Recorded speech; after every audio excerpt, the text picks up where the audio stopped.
बिस्मिल्लाहिर्रहमानिर्रहीम। अस्सलाम वालेकुम। हकीकत टीवी आपको तफसीली वीडियो बनाकर दे चुका है, आपको तमाम इनसाइड इंफॉर्मेशन दी है कि असल में मोदी को टारगेट करने का क्या प्लान था, किसने उनका सिक्योरिटी प्लान लीक किया, क्या सूरत हाल थी। अब आपको सीधा लिए चलते हैं भारत के टॉप टीवी एंकर की जानिब। वो क्लियरली आपको बता रहे हैं कि असल में मोदी को उड़ाने का प्लान था और इसके बाद वो किस तरह चीख रहे हैं, क्योंकि इस वक्त इस्टेब्लिशमेंट का एक हिस्सा मोदी के सख्त खिलाफ है और मामला किस हद तक खतरनाक है ये आप जरा देखिएगा। और एक चीज ध्यान में रखिएगा, भारत में इस वक्त सारी की सारी जो गुफ्तगू की जा रही है, मोदी के जो गोदी मीडिया है या तमाम लोग, इस वीडियो की अहम डिस्कशन चलती रहेगी। लेकिन इससे पहले आप वीडियो को लाइक करें, हकीकत टीवी को सब्सक्राइब कर लें और बेल आइकन पर जरूर क्लिक करें। ये पूरा मलबा डाल रहे हैं कांग्रेस पर, असल में ये सुना रहे हैं एस्टैब्लिशमेंट के उस हिस्से को जिसने ये पूरा खेल किया। ये जरा सुनिएगा, आपको अंदाजा होगा कि भारत में सूरत हाल कितनी सेंसिटिव है। आज पंजाब में एक बहुत बड़ी घटना हुई है, एक ऐसी घटना हुई है जो भारत के इतिहास में इससे पहले शायद कभी नहीं हुई। और आज कुछ ऐसा हुआ है जो भारत के भविष्य के लिए बहुत खतरनाक होगा। आज पंजाब के फिरोजपुर में प्रधानमंत्री मोदी को एक कार्यक्रम में जाना था, लेकिन रास्ते में कुछ आंदोलनकारियों ने उस सड़क को ब्लॉक कर दिया जहां से प्रधानमंत्री गुजर रहे थे। इस दौरान प्रधानमंत्री मोदी का काफिला 20 मिनट तक खुली सड़क पर ट्रैफिक के बीच फंसा रहा और उनके सुरक्षाकर्मी सड़क खुलवाने की कोशिश करते रहे और साथ ही ये भी देखते रहे कि कोई प्रधानमंत्री मोदी पर हमला ना कर दे।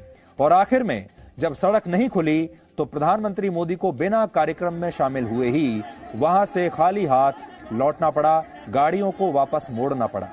यह प्रधानमंत्री की सुरक्षा में एक अभूतपूर्व चूक है जिसकी वजह से आज कुछ भी हो सकता था, आज उनकी जान भी जा सकती थी।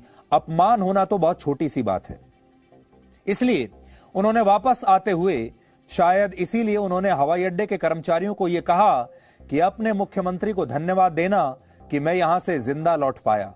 यानी वो भी ये समझ रहे थे कि यहां से जिंदा लौट पाना कितना मुश्किल काम है और उनकी किस्मत अच्छी थी कि वो जिंदा यहां से वापस जा रहे हैं। हमें लगता है आज पंजाब में जो कुछ भी हुआ है ये एक बहुत ही खतरनाक परंपरा की शुरुआत है भारत में, और ये भारत के भविष्य के लिए बहुत ही खतरनाक बात है। आज मोदी के काफिले की स्थिति ऐसी थी कि उन पर कोई भी जानलेवा हमला बहुत आसानी से हो सकता था। कोई भी आम व्यक्ति या आतंकवादी या अपराधी या आंदोलनकारी बहुत आसानी से उन तक पहुंच सकता था, उनकी गाड़ी तक पहुंच सकता था, उनकी गाड़ी पर पथराव हो सकता था, यहां तक कि कोई आत्मघाती हमला भी आज उन पर हो सकता था। आज वो खुली सड़क में इस तरह से उनकी गाड़ी खड़ी हुई थी और आसपास लोग मौजूद थे, आसपास ट्रैफिक था। आज हम इस बात का विश्लेषण करेंगे कि यह महज सुरक्षा की एक चूक थी, या कांग्रेस की सरकार उनका अपमान करवाना चाहती थी, या फिर ये उनकी हत्या की एक बहुत खतरनाक साजिश थी। ये कुछ भी हो सकता है और इस बात की जांच होनी चाहिए। खास बात यह है कि यह जगह पाकिस्तान से सिर्फ 10 किलोमीटर दूर है और आज जब प्रधानमंत्री का काफिला 20 मिनट तक एक फ्लाईओवर पर फंसा रहा तो आसपास मौजूद सैकड़ों लोगों ने अपने मोबाइल फोन से उनका वीडियो शूट किया। बड़ी बात यह है कि इतनी पास से कोई उन्हें असलियत में भी शूट कर सकता था।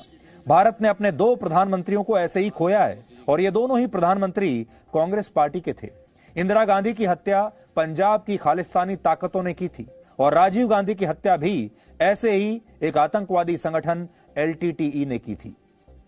इसके बावजूद कांग्रेस भारत के इस इतिहास को और अपने खुद के इस इतिहास को भूल गई और आज कांग्रेस के ही कुछ नेता इस पूरे घटनाक्रम पर चिंतित होने की बजाय तालियां बजा रहे हैं और मोदी से पूछ रहे हैं, हाउस द जोश मोदी जी। सबसे बड़ी बात यह है कि इस घटना ने पंजाब की सरकार और उसकी मंशा पर, पंजाब की पुलिस पर बहुत खतरनाक सवाल खड़े किए हैं। हाल ही में आपको जानकर बहुत हैरानी होगी, हाल ही में भीमा कोरेगांव हिंसा की जांच के दौरान सुरक्षा कर्मियों को नक्सलियों की एक ऐसी चिट्ठी मिली थी जिसमें बिल्कुल यही लिखा था। उस चिट्ठी में लिखा था कि प्रधानमंत्री मोदी की हत्या ऐसे ही सड़क पर उन्हें घेर कर की जाएगी। एक जगह उन्हें घेर लिया जाएगा, पूरी दुनिया से कट ऑफ कर दिया जाएगा और फिर कुछ भी हो सकता है। और किसान आंदोलन में नक्सलियों के फुटप्रिंट्स साफ नजर आते हैं, पूरी दुनिया जानती, जिसमें हम आपको बताएंगे कि इस मृत्यु जाल से नरेंद्र मोदी जिंदा बचकर कैसे लौटे। क्या ये मृत्यु का चक्रव्यूह था या फिर यह राजनीति का चक्रव्यूह था जिसमें उन्हें फंसाने की आज कोशिश की गई और वो किसी तरह से जिंदा लौट पाए। प्रधान साहब, सबसे पहले ये सुन लीजिए आप कि आज ये पूरा मामला हुआ कैसे, पूरी घटना क्या है, और बहुत सरल शब्दों में हम आपको बताएंगे। प्रधानमंत्री मोदी के फिरोजपुर पहुंचने से लेकर दिल्ली लौटने तक आज क्या क्या हुआ है, इसे समझने के लिए पहले आपको 3 बातें बहुत ध्यान से सुननी चाहिए। पहली बात, प्रधानमंत्री मोदी पंजाब में फिरोजपुर में एक रैली करेंगे, इसका फैसला अचानक नहीं हुआ था। यानी आज की जो रैली थी ये प्री प्लान्ड थी, इसका फैसला अचानक नहीं हुआ। इस रैली का ऐलान 27 दिसंबर को यानी आज से 11 दिन पहले किया गया था। पंजाब की सरकार के पास पूरे 11 दिन थे तैयारी करने के लिए। दूसरी बात, प्रधानमंत्री मोदी पूरे 2 वर्षों के बाद पहली बार आज पंजाब गए थे। इससे पहले वो नवंबर 2019 में करतारपुर कॉरिडोर का उद्घाटन करने के लिए पंजाब गए थे।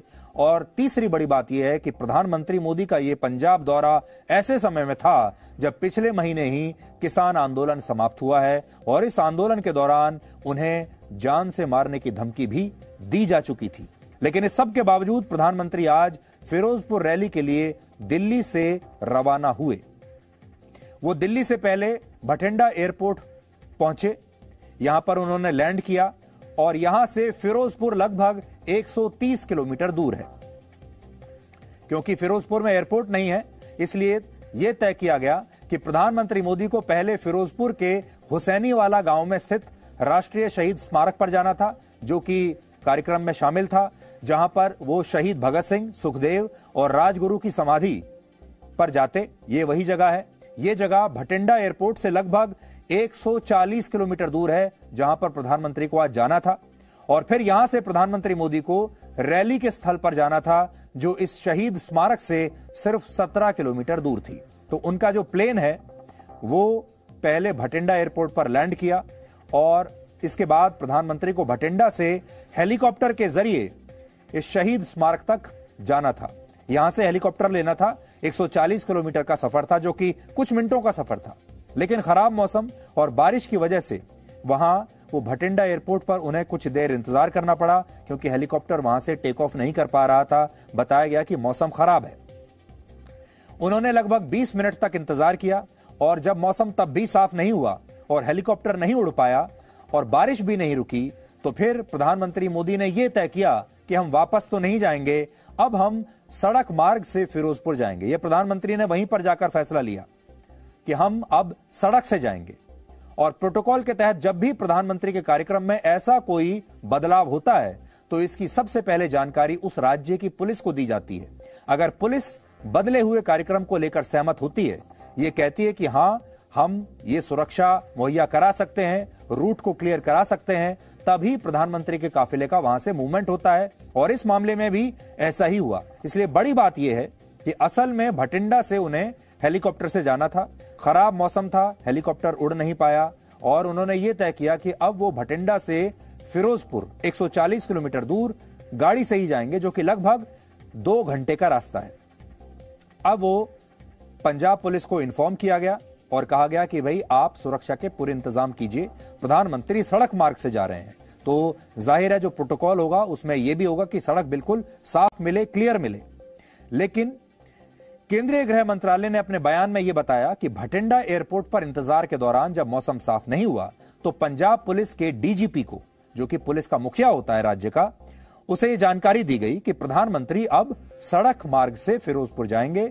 और डीजीपी ने यह भरोसा दिया कि पुलिस इस दौरान सारे सुरक्षा बंदोबस्त कर लेगी। यानी पंजाब पुलिस के डीजीपी को इसकी पूरी जानकारी थी और उन्होंने सुरक्षा बंदोबस्त होने की बात कही, आश्वासन दिया।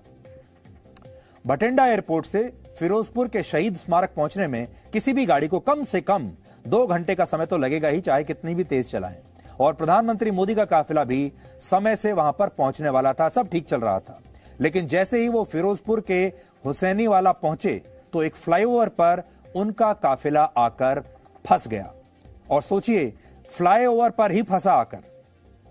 ये कुछ तस्वीरें और वीडियोस आज हमें मिले हैं जिनमें आप प्रधानमंत्री मोदी को उनकी गाड़ी में बैठे हुए देख सकते हैं। और हमें पता चला कि यह फ्लाईओवर रैली स्थल से लगभग 47 किलोमीटर दूर था और शहीद स्मारक से 30 किलोमीटर दूर है। देखिए, इस फ्लाईओवर पर प्रधानमंत्री का काफिला रुका हुआ है। प्रधानमंत्री यहां गाड़ी में बैठे हुए हैं आगे की सीट पर और उनके सुरक्षा कर्मियों ने पूरे उनकी गाड़ी को घेरा हुआ है। और शायद आपने इससे पहले भारत के किसी प्रधानमंत्री की ऐसी तस्वीर नहीं देखी होगी जो कि फ्लाईओवर पर इस तरह गाड़ी में फंसा हुआ हो, क्योंकि आगे जाने का रास्ता नहीं मिल रहा। और प्रधानमंत्री का काफिला इस फ्लाईओवर पर 15 से 20 मिनट तक फंसा रहा और इतने समय में कुछ भी हो सकता था। मोदी की गाड़ी के आसपास जिस तरह से बसें और दूसरी गाड़ियां खड़ी हुई थी, उससे बिल्कुल साफ था कि मोदी की सुरक्षा में ये एक बहुत बड़ी चूक हो चुकी है। और प्रधानमंत्री तब तक फंस चुके थे, ना आगे जा सकते थे ना पीछे जा सकते थे, बिल्कुल फंस चुके थे और उनके पास कोई चारा नहीं था कि इसी तरह सड़क पर पहले इंतजार किया जाए और कोशिश की जाए कि यहां से निकलें। और जिन लोगों ने इस रास्ते को रोका, ये बहुत खास बात है, वो ये उन्होंने खास तौर पर फ्लाईओवर पर ही रोका, क्योंकि फ्लाईओवर एक ऐसी जगह होती है जहां से गाड़ी को आप ना तो दाएं मोड़ सकते हैं ना बाएं मोड़ सकते हैं। अगर नीचे प्लेन सड़क पर रोका होता तो गाड़ी को आप इधर उधर निकाल भी सकते हैं कहीं से, लेकिन फ्लाईओवर एक ऐसी जगह है जहां पर आप कुछ नहीं कर सकते। और इस गाड़ी को, यानी मोदी की गाड़ी को, उन्होंने जानबूझकर फ्लाईओवर के ऊपर ब्लॉक कर दिया। आसपास बहुत सारे लोग मौजूद थे। उन्होंने कभी सपने में भी सोचा नहीं था, कल्पना नहीं की थी कि उन्हें किसी दिन मोदी इस तरह गाड़ी में बैठे हुए सड़क पर फंसे हुए मिल जाएंगे। लोगों को शायद थोड़ी देर के लिए लगा वो कोई सपना देख रहे हैं। कल्पना के परे है ये बात कि ऐसा कुछ हो जाए भारत के प्रधानमंत्री के साथ। और इसीलिए वहां पर मौजूद बहुत सारे लोगों ने अपने अपने मोबाइल फोन निकाले और वीडियोस बनाने शुरू कर दिए। इन वीडियोस में साफ दिख रहा है कि इस फ्लाईओवर से कुछ दूरी पर बड़ी संख्या में जो किसान हैं या जो भी प्रदर्शनकारी वो रहे होंगे, हम नहीं कह सकते कि वो किसान हैं या वो कोई और, ये लोग विरोध प्रदर्शन कर रहे थे और उनके हाथों में किसान संगठनों के झंडे थे। इनमें एक वीडियो में लोगों के हाथों में लाठी और डंडे भी नजर आ रहे हैं और ये लोग नारेबाजी भी कर रहे हैं। यानी इससे आपको ये पता चलेगा कि ये भीड़ बहुत उग्र थी।